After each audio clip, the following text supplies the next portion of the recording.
கனி அல்ல ஒரு கன்னி பெண் கொண்டு வந்திருக்கிறேன். ஆமா, சுயரூபத்தில் கலந்து கொண்டு வெற்றி பெண்ணாக திருமணம் செய்து கொண்டு வந்திருக்கிறேன் அப்படி சொல்ல. ஆமா, அதனால 5 பேருமே மாலையிட்டு திருமணம் செஞ்சு வாழ்ந்துவாங்க அப்படின்னு சொல்லி 5 பேர்த்தையும் திருமணம் செஞ்சு எக்குறையுமே இல்லாமல் வாழ்ந்து வருகிறேன். ஓ, நீங்க 5 பேர்த்தையும் கல்யாணம் பண்ணிருக்கீங்க.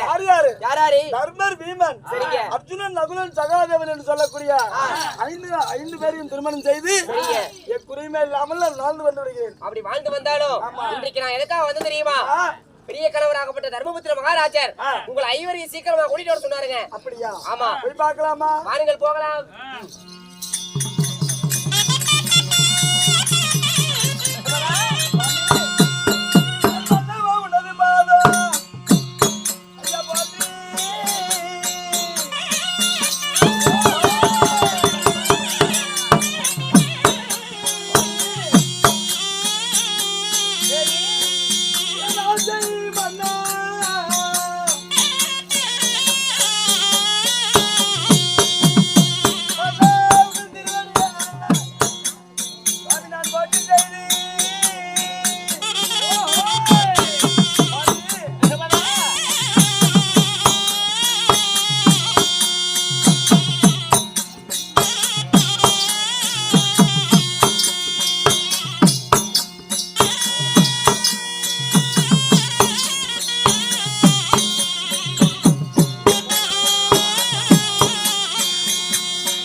அப்படியா இருந்தாலும் மல்லிகை மல்லிகை கொங்கு மன்னாரும் என்று சொல்லக்கூடிய அகில உலகத்தில் உள்ள வாசனாதி மலர்களை கொண்டு வந்து சரி உங்களுடைய மனைவி பாதத்தை படினார் ஐயா. அப்படி இருந்தாலும் உங்களுடைய பாதத்தை படித்திருந்தாலும் சீரோடும் சிறப்போடும் வையகத்தில் கோடான கோடிக்காலம் வாழ்ந்திருப்பேன்னு சொல்றீங்க. இருந்தாலும் உன்னை எதனால அது விரமல் வரவழைக்க தெரியுமா? என்ன சுவாமி காரணம்?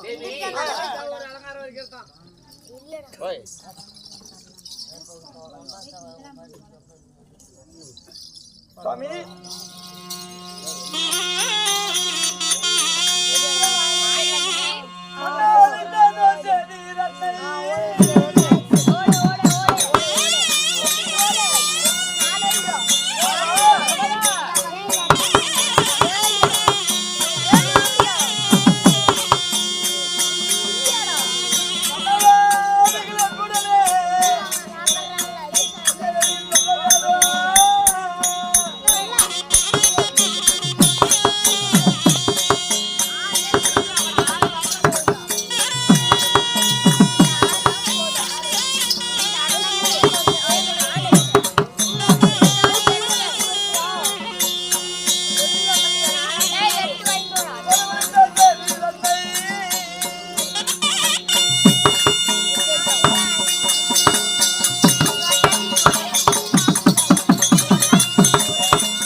ஏய், எந்திரி.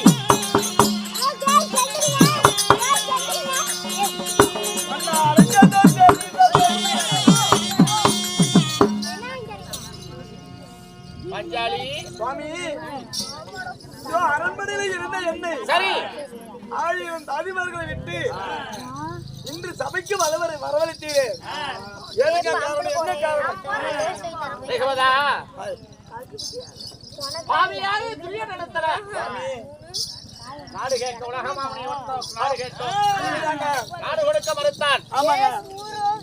செஞ்சையனை விட்டு நாடு கேட்டோம் நாடு கொடுக்க மறுத்தான் ஆமா சுவாமி. மாமன் பரந்தாமனை வரவழைத்து ஆ, பாண்டவருக்கு சேர வேண்டி பாதி ராஜ்யத்தை கேட்க ஆ. மாமனை தூதுக்கு அனுப்பலான்னு என் மனதுல ஒரு ஆசை. அதாவது என்னுடைய அண்ணனுடைய அறிவாம கண்ணை தூதுக்கு அனுப்ப வேண்டுமா? ஆமா. சரிங்க. அதனால ஆ, என் தம்பிமார்களை அனைவர்களையும் அழைத்து வா ஆ, எல்லாம் ஒன்னா சேர்ந்து என் மாமனை பரந்தாமனை துதி செய்து ஆ. அவரை வரவழைத்து நாடு கேட்க அனுப்ப வேண்டும். அப்படியே ஆகட்டும் சுவாமி. சீக்கிரம் கூட்டிட்டு வா. சென்று வருகிறோம்.